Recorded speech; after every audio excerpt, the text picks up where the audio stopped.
So I know that there are some stories on the line. I know people have shared already, but I was trying to see if I can identify a couple of people that are willing to share some of the stories that they may have from their experience while living in Africa or visiting Africa. Okay, so my family and I, myself, my husband, and we had four children with us.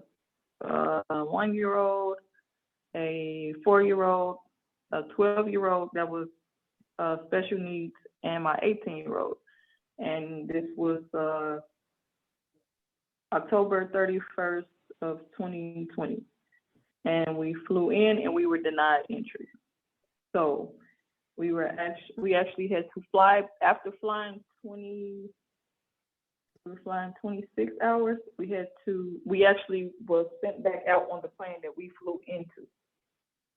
Um,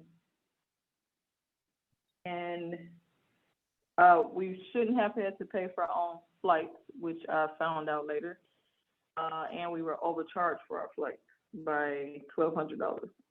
Um, but that experience, so we flew back out, not even to Michigan. We had to fly to Chicago.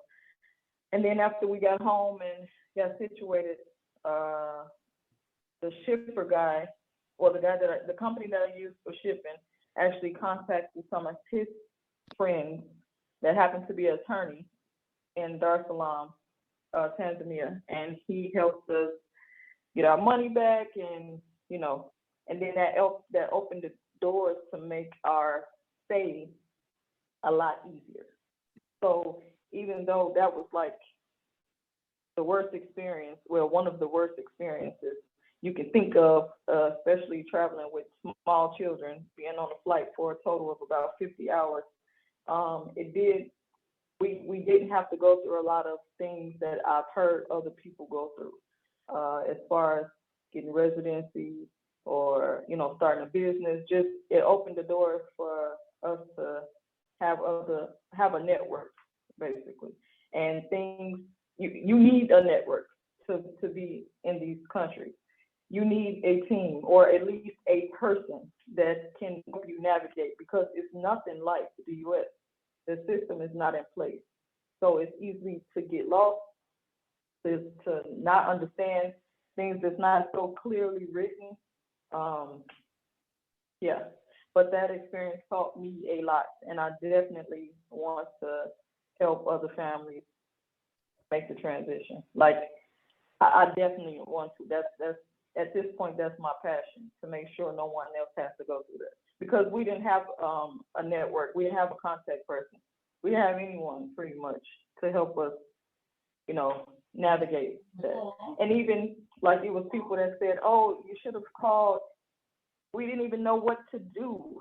Like we thinking call God, because we felt like that's the only savior at that point. Like it was horrible, but it didn't have to be. And so I want to make sure that no one else goes through that. That's it. And how are you going to make sure, Miss Tiffany? And tell us your whole name and what you do. How are you going to make sure? Please share that. Well, I can't absolutely make sure because it's not, I'm not the leader and I don't write the rules, but I can help them. You can know that you can't just show up and think you can stay in a country that you're not a citizen of. Like there's certain things that you might want to take care of before you leave the state. Know the residency requirements. Have a plan on how you're going to fill the resident requirements. Like if they're saying you have to have a business, then what's your business? If you need this much capital, do you have that? Do you have the statements that say that you have that much, or that you have access to that much capital? Just those things that I'm finding that people don't know until not even when they land. They'll be like 4 or 5 months in when they're trying to figure out, okay, how do I pay? If you have an idea prior to, then it's easier to navigate because even like some of the information is online, but you still don't understand per se.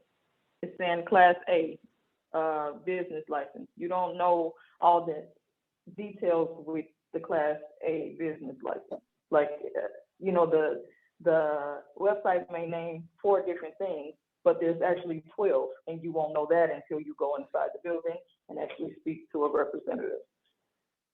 Wow. There's no making phone calls. No, you're not going to get a phone call. That's not going to happen. You need to go in and find out what you need. And you may need to go 3 times because you can only sometimes accomplish one thing a day here. Thinking you're going to go here, A, B, C, D. No. Maybe A and B. C will happen another day. Wow. Thank you so much for sharing. So Go ahead, please. No, it's okay. Thank you. Well, just one more time, tell us who you are one more time so we can know. My name is Tiffany Millicent. Thank you so much, Tiffany, for sharing. We'll be looking to you, or I will, because I've never been to Africa and I want my experience to be a smooth one, okay? But here we are in this network. Donald has a question. I want to say one thing, which is, of all the things I've heard the whole time I've been here, that was the most valuable thing I've heard. I think it explains why we need the African Trade Network more clearly than absolutely anything I've ever heard. I mean, that's without the network, you're absolutely in deep doo-doo if you try and go to Africa. You need us there. So thank you, Tiffany. I really appreciate it. Yeah, thank you so much. Thank you. It's great what you're doing, because it's really a real benefit for somebody who don't know nothing about going over there. That'll keep them out of all kind of problems. Thank you so much, Ms. Tiffany. It will. Thank you for listening, but it will. It's so many things that's not said and not written. You know what I mean? It's so many things.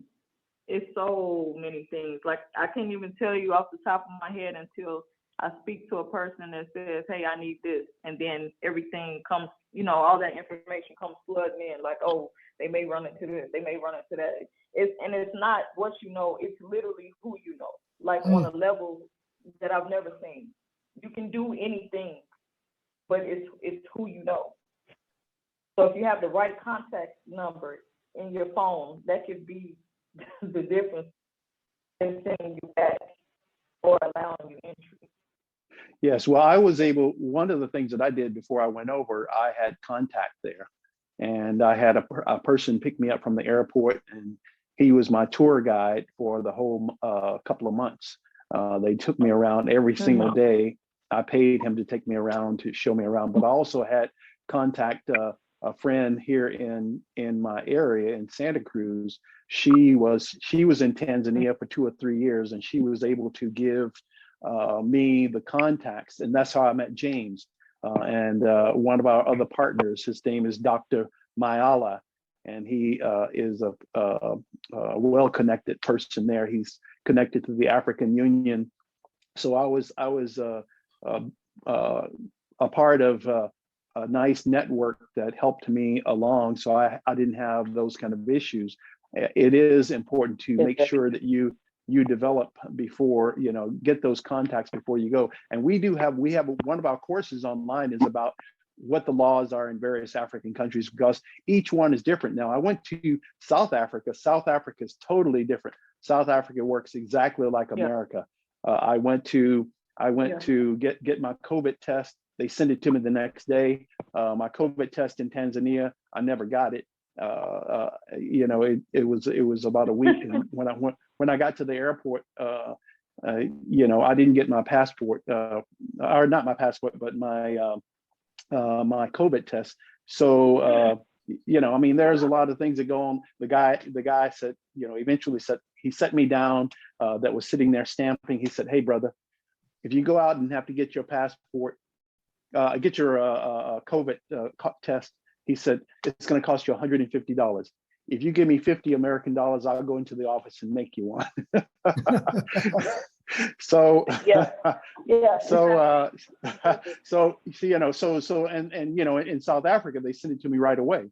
And it only took one day.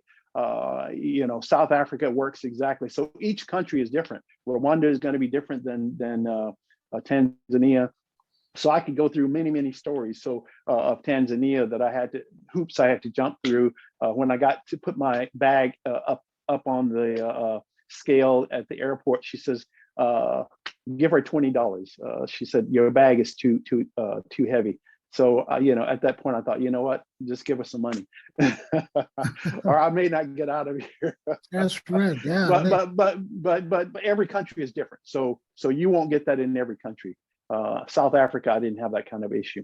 I had to pay for my visa in Tanzania. South Africa, you go there. I stood around at the office saying, hey, who do I pay? The guy says, oh, you have an American visa. You get in for free. So every country is different. Wow, what stories. Thank you so much for sharing those multiple stories.